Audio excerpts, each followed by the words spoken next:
Selamat siang Ibu. Perkenalkan, nama saya Dr. Fatir. Di sini saya dokter yang berjaga di klinik pada saat ini. Jadi saya izin mencatat identitas Ibu dan anak Ibu ya. Nah, anaknya siapa Bu namanya? Trisna. Usianya berapa bulan Bu? 3 bulan. 3 bulan. Oke. Jadi selama perempuan ya Bu ya. Oke. Baik Ibu, di sini kita akan melakukan pemeriksaan mengenai SIM saraf dari anak Ibu, apakah terdapat kelainan atau tidak. Nanti akan ada pemeriksaannya, beberapa pemeriksaan refleks dan apakah sebenarnya Ibu bersedia? Oke, belum bersedia, Ibu bisa menempatkan anaknya di meja pemeriksaan. Dan sebelum kita memulai pemeriksaan, kita akan terlebih dahulu dan baik, yang pertama kita akan pemeriksaan reaksi galan, di mana kita posisikan bayi dalam posisi tengkurap dan kita minta pada orang tua pasien untuk membuka pakaiannya. Ibu bisa dibuka terlebih dahulu. Nah, kemudian kita melakukan goresan atau sentuhan pada bagian vertebra dari bayi dengan satu jari dan melakukan ke kanan atau ke kiri searah dengan goresan. Nah, kemudian kita bisa melihat apakah kaki dan lengan dari bayi yang berhubungan akan meregang, sedangkan ekstremitas yang menolong akan melengkung. Nah, reaksi ini disebut dengan reaksi spinal yang muncul sejak lahir dan akan hilang pada usia bayi 4 bulan. Nah, kemudian kita bisa melakukan pemeriksaan kedua, yaitu reaksi Moro, di mana kita posisikan bayi pada posisi supinasi, berikan bayi, kemudian pada satu lengan tahan kepala bayi dengan tangan lainnya. Dan tangan yang memegang kepala anak diturunkan atau dijatuhkan secara perlahan kepada tangan yang terbuka.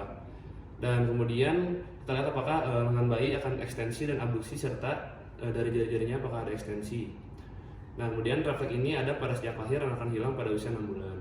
Nah, kemudian kita lakukan pemeriksaan reaksi leher tonik asimetrik, di mana kita posisikan bayi pada supinasi atau terlentang, kita rotasikan kepala bayi salah satu sisi selama 15 detik.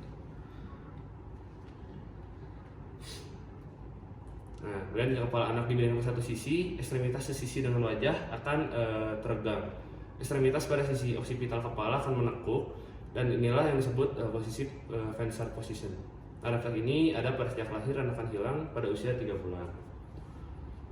Nah, kemudian kita lakukan reaksi pada palmar grasp atau pada telapak tangan bayi, di mana kita posisikan bayi pada supinasi dan letakkan jari telunjuk pemeriksa pada telapak tangan bayi. Dan kita lihat reaksinya apakah jari-jari bayinya ini akan fleksi dan mengepalkan tangannya. Selama stimulus masih ada, kemungkinan tangan akan semakin menutup. Dan refleks ini ada pada sejak lahir dan hilang pada usia 6 bulan. Nah, kemudian kita lakukan pemeriksaan reaksi plantar grasp, di mana kita posisikan pada bayi supinasi dan kita menekan ibu jari pada telapak kaki, tepat di bawah jari kakinya. Nah, seperti ini. Dan kita lihat reaksinya apakah jari-jari kakinya ini fleksi dan saat dilepas jari kakinya ini akan melebar. Nah, reaksi ini ada pada sejak lahir dan akan hilang juga pada usia 15 bulan.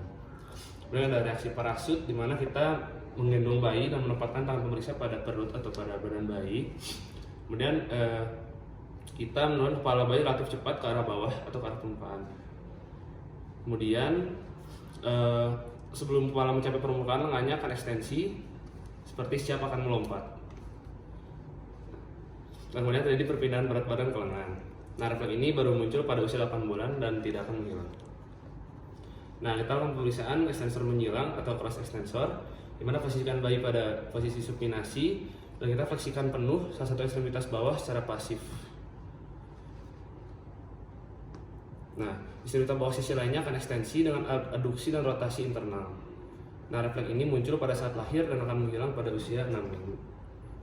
Nah, kemudian kita interpretasikan pada pasien. Ini anaknya Bu. Bisa ke meja Bu. Oke, Bu, alhamdulillah pemeriksaan sudah selesai dan hasilnya untuk saat ini normal. Namun nanti apabila ada refleks-refleks yang mungkin nanti ada gangguan, nanti bisa dikonsultasikan kembali kepada saya atau kepada dokter-dokter lain. Mungkin ada yang ditanyakan Bu? Sudah cukup, sudah cukup. Alhamdulillah. Saya tutup. Wassalamualaikum warahmatullahi wabarakatuh.